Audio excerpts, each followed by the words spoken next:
What are the best ways to help alleviate fatigue? Fatigue is a really difficult symptom to manage. There's a big difference between tiredness that we all get after having a busy week, and having fatigue related to MS. And the best way to manage it is looking at your lifestyle and trying to manage your fatigue as best as possible.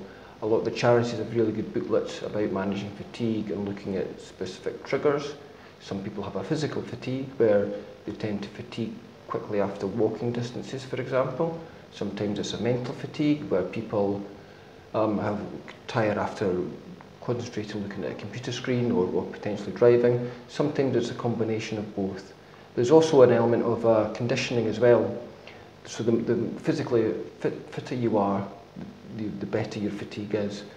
But to try and accommodate that when you've got underlying fatigue and potentially other symptoms, it can be very difficult. So in general, the advice is to just build things up as gradually as possible. Look for specific triggers and try and manage your fatigue as best as you can. Okay, and how can medication affect fatigue?